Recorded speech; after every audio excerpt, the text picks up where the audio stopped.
Okay, let's dive in. Imagine, just for a second, the English word church. What if it wasn't just some random sound? What if it actually held an echo of something, well, much older? Like what? Like, say, a description in another language. Maybe meaning a stick placed on a peak. Wow, okay.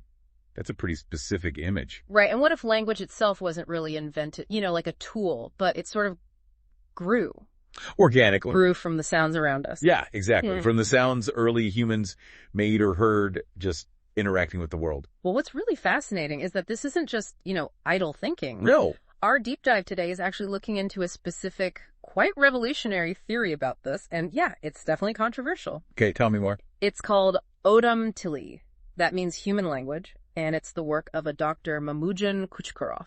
Odum Tili. Got it. Yeah. And we're looking at a specific source for this. We are. It's an article written by Dr. Kuchkarov's assistant. Seems like it was put together specifically to introduce these ideas, maybe to people who might be a bit skeptical. Okay. So it lays out the main concepts, the big claims. Exactly. So our mission here really is to unpack this whole different way of thinking about language. Right. We want to get a handle on how it really challenges, traditional linguistics. Yeah. Look at some of the surprising ideas it has about where words actually come from. And maybe understand why it's getting some pushback from academia, but also generating excitement elsewhere. So pulling out the key bits so you can understand this, pretty unique perspective. That's the plan. Okay, so at its core, this Odum Tili theory, it proposes something pretty radical, doesn't it? Dr. Kuchkarov, you mentioned him. He actually started in physics. That's right, yeah. Originally a physicist. He suggests language has a kind of elementary structure. Like matter has particles. Exactly, like that analogy. Yeah. But this structure isn't about, grammar rules or word roots in the usual sense. No. What is it then? No, he argues it's built from something he calls semantums. Semantums, okay. Think of them as like the absolute minimal units of sound that inherently carry meaning. They are the meaning, in a way. Huh. So different from phones, which is distinguished meaning like P and B and pat and bat. Precisely. These semantemes supposedly have meaning baked right in. And where do these sounds come from? Are they just random? No, that's key. The theory says they are natural sounds, often involuntary ones. Involuntary, like a gasp. Could be. Or sounds produced by humans, or even objects, under stress, like something breaking. Okay, but how does a sound like that become part of language? Well, they have to be natural, systematic, and repeatable. That's crucial. Systematic and repeatable. And meaning in this theory isn't just assigned randomly. It gets encoded through direct associations. Associations with what? With the forms and functions people saw and interacted with in their environment. Okay, can you give an example of that, how that association works? Sure, the article uses a really good one. Think about a dry stick snapping. Okay. Makes a sharp sound. Right, maybe a kind of T or K sound. Yeah. Odum Tili theory suggests this natural sound led to associating that T or K semantam with qualities like rigidity, straightness, being upright. Ah, I see. Because the stick is straight and rigid. Exactly. Yeah. And then that connection broadens. It links to other vertical forms you see everywhere. Like trees. Trees standing tall, yeah. Or even the human body standing upright. Okay. So the theory suggests this is why sounds related to T or K pop up in words across lots of languages that have to do with these sort of vertical concepts. Right. So this is totally different from how mainstream linguistics usually looks at it. They often start higher up, don't they? With words or grammar? Exactly. Mainstream views, whether it's Saussure or Chomsky, they tend to analyze language from the level of sentence structure or tracing word histories back to older forms like Proto-Indo-European roots. But Odum Tili just flips that upside down. Completely. It starts right at the bottom. The basic acoustic sound itself. Wow. It argues language didn't begin as some abstract system that we later attached sounds to. It says language emerged directly from, the immediate sensory experience of early humans. Just interacting with the physical world. Yes. And these fundamental sounds, these semantims, were the primary connection points. Which kind of leads to the next question. How has a theory like this been received? You said controversial. Yeah, the source is pretty upfront about Dr. Kuchkarov's experience. It mentions that his early attempts, trying to present this at linguistics conferences around 2011. Yeah. They weren't really even formally rejected. They were just largely ignored. Ignored. That sounds harsh. It does. But the article suggests that it's only really been since 2020, quite recently, that some of his papers started getting accepted at major academic conferences. Why slow uptake? The source argues it might not be personal, but more about how science often works with big, challenging ideas. Paradigm shifts are hard. Exactly. If a whole field has built its work, its careers, on certain assumptions, it can be really difficult to suddenly embrace something that basically says, okay, let's rethink everything from the ground up. That makes sense. Yet, interestingly, the article also says that outside of formal academia, the theory has found an audience. Like with lay people, independent researchers. Online, maybe? It seems so. It apparently resonates with a different kind of intuition some people have about where language comes from, away from the established institutions. Okay, so let's get into some of the really big claims then.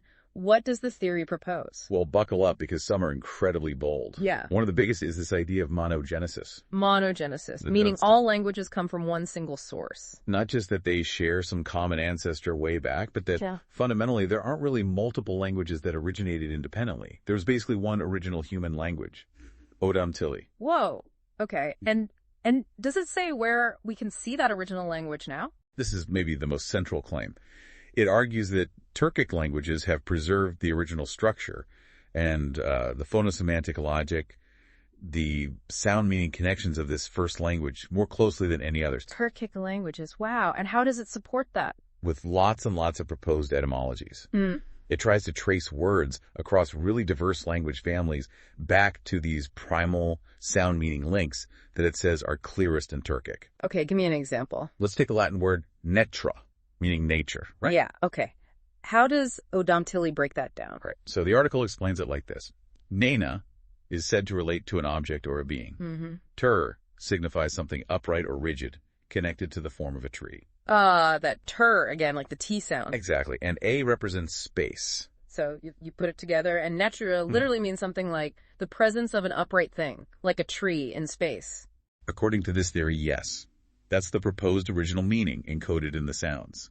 It's not that the modern Turkic word tur means tree necessarily, but that the underlying sound tur within words related to trees carries that ancient sense of uprightness. Which loops right back to the breaking stick example. That T sound linked to being upright and rigid, that connection seems really fundamental to the theory. It absolutely is. And the theory applies this kind of logic to many basic sounds, like the I sound. What about I? It's linked to the upright human figure. Or maybe even an involuntary sound, like a hiccup.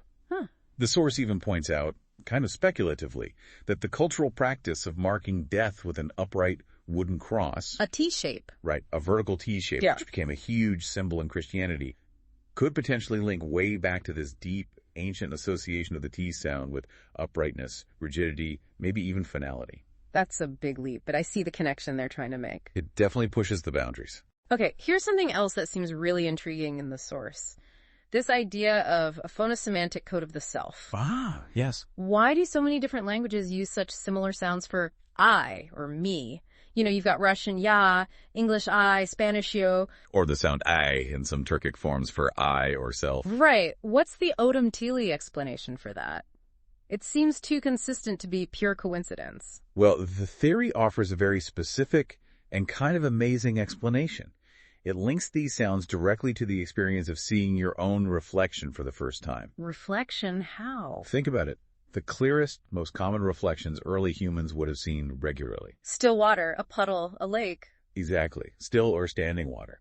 The theory basically sees these sounds yo-ya-I as phonosemantic echoes. Sound meaning codes. Codes for what? For the concept of self as experienced through that reflection on the water surface. Wow. So the sound itself isn't just a label for I, it's somehow connected to that specific visual sensory experience of seeing yourself. That's the proposition, that the sound ya or I isn't just assigned arbitrarily to self, but it intrinsically evokes that self-awareness sparked by the reflection. That's mind-bending. It is. And the theory extends this kind of analysis. For instance, nak is proposed as a core phonosemantic root in Turkic. Meaning the absence of an object in space, derived perhaps from sounds related to emptiness or lack. Okay, absence. And conversely, can, the word for life or soul or presence in Turkic, is argued to derive either from kan, meaning blood, signifying life, or even more fascinatingly from nak, spelled or sounded backwards. Nak reversed, to mean presence instead of absence. Representing the presence that is the opposite of absence. These aren't presented as just, fun linguistic games. Yeah. They're argued to be systematic encodings based on these deep sound meaning connections. Okay, let's hit a couple more of those surprising word origins mentioned. What about the word material? Ah, yeah, material.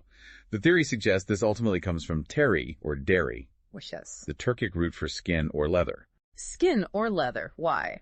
Well, the argument is that skin or leather was likely one of the very first materials humans used extensively, maybe after wood. Makes sense. And the source points out that this ancient root is still visible in modern words, like dermatology. Ah, diriderma. Okay, I see that.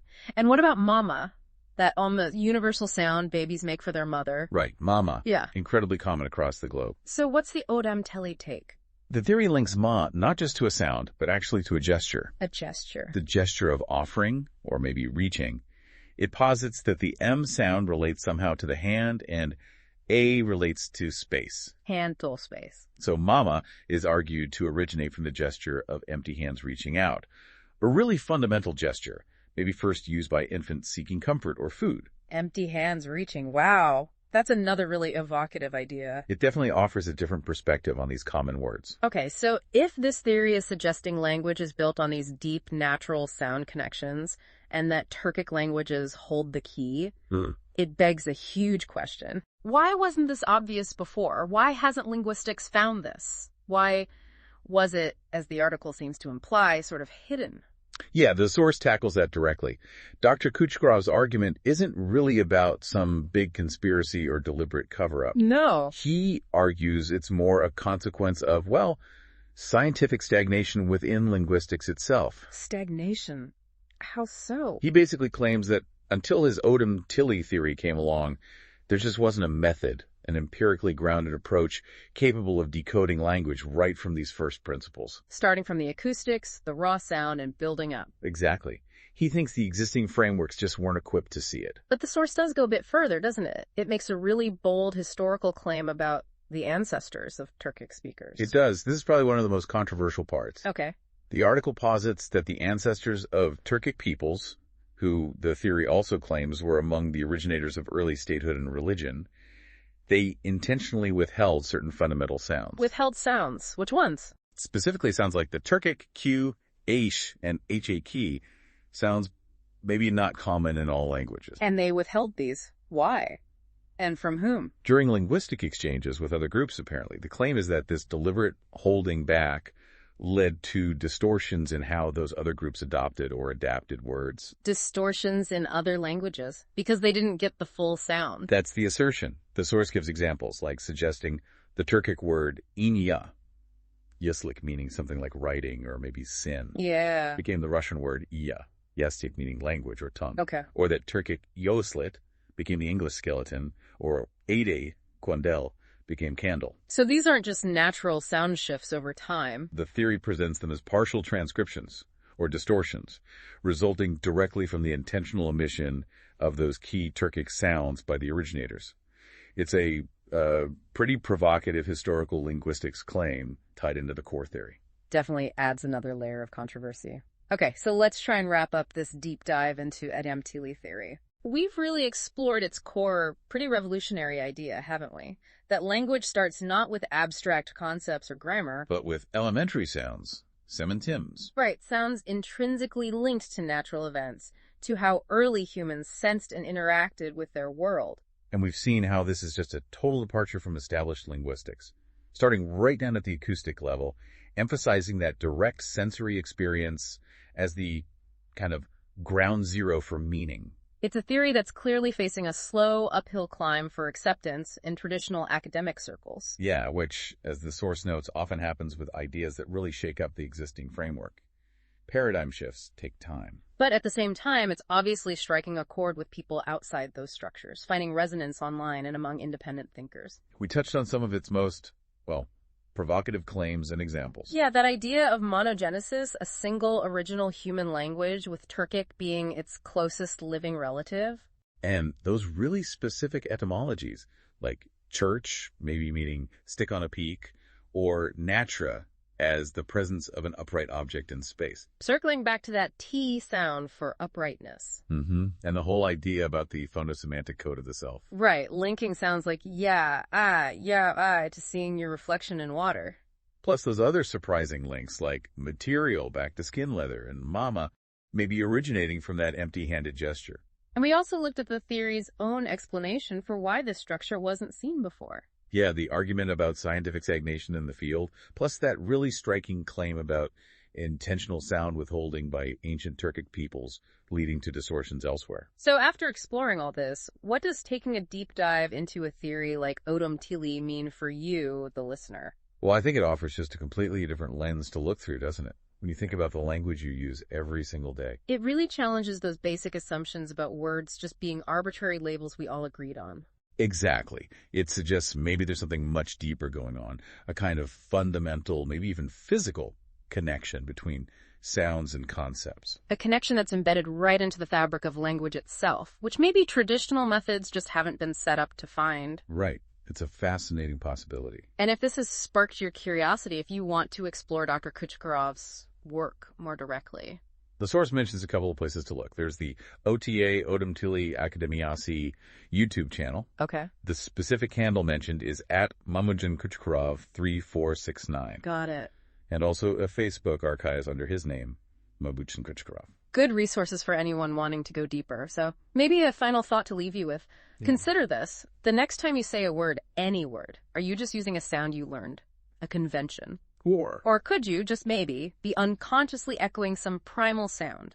A sound that, way back, directly connected our earliest ancestors to the physical, material world right there around them. Makes you think, doesn't it?